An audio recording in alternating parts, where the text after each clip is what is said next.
Saya hamba Allah izin bertanya, apakah anak dapat warisan dari ayahnya yang mana anak tersebut sangat tidak sopan pada ayahnya, mengusir dari rumah Bu ya. Dan harta yang ditinggalkan didapat dan setelah bercerai, mengingat si mayit keluar dan rumah sama sekali tidak bawa barang apapun. Dan apakah saudara kandung si mayit juga berhak atas harta waris si mayit? Mengingat waktu terjadi pengusiran itu saudara kandung si mayitlah yang menolong, mohon petunjuknya Bu ya dan pencerahannya Bu ya. Terima kasih. Selagi masih ada hubungan nasab yang sah secara waris tadi, bapak dan anak, atau saudara di saat sudah tidak ada anak lagi misalnya.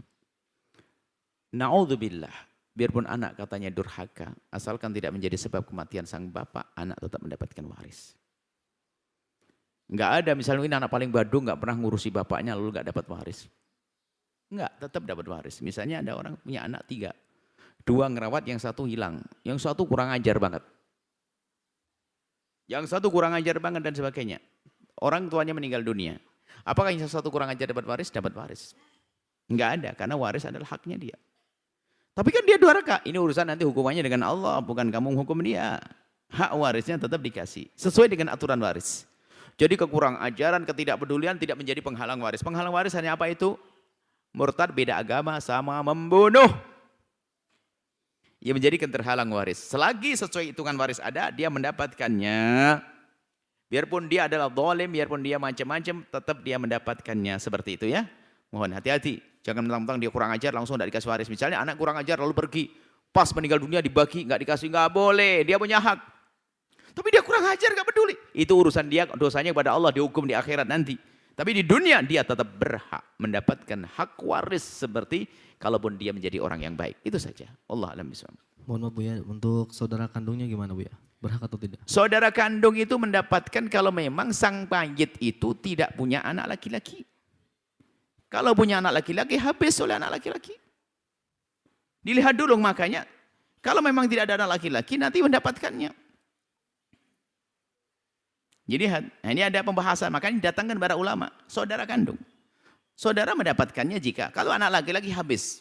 Dihabiskan oleh anak laki-laki dengan anak perempuan. Kalau anak perempuan saja masih mendapatkan bagian, maka di saat, intinya kalau sesuai aturan waris dia mendapatkan, dia tetap mendapatkannya. Baik dia jahat atau tidak jahat. Hanya masalah mahjub, tertutup atau tidak, dilihat dulu. Nggak bisa kita ngomong jangan-jangan ada yang lainnya lagi. Kita lihat gambarannya globalnya begitu. Kalau memang dia punya anak, sang mayit punya anak laki-laki ya jelas nggak dapat saudara-saudaranya. Kalau anaknya kalau tidak punya anak misalnya atau anaknya hanya perempuan saja bisa mendapatkannya. Maka dari itu nggak bisa waris itu hanya begini ini nggak bisa. Secara menghitung waris itu adalah siapa yang meninggal dunia, siapa yang ditinggal dijejer. Nanti yang nggak mendapatkan yang mahjub dicoret, seret, tinggal tersisa yang masih mendapatkannya. Bagiannya berapa? Begitu. Kalau begini hanya gerambayangan, jangan dipatuhi dulu gerambayang ini. Dicek dulu dong sebenarnya siapa yang meninggal dunia dan siapa yang ditinggal.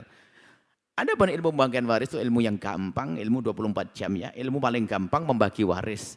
Tapi yang repot adalah keinsafan di dalam membagi waris. Ilmu waris canggih sekarang, pakai aplikasi juga ada.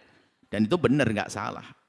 Untuk mengetahui batas-batas selawah akan, tapi yang jadi masalah adalah kesiapan seseorang di dalam membagi waris itu. Kadang setannya terlalu gede atau sudah dicatat sebagai ahli neraka, ribut terus dengan saudaranya.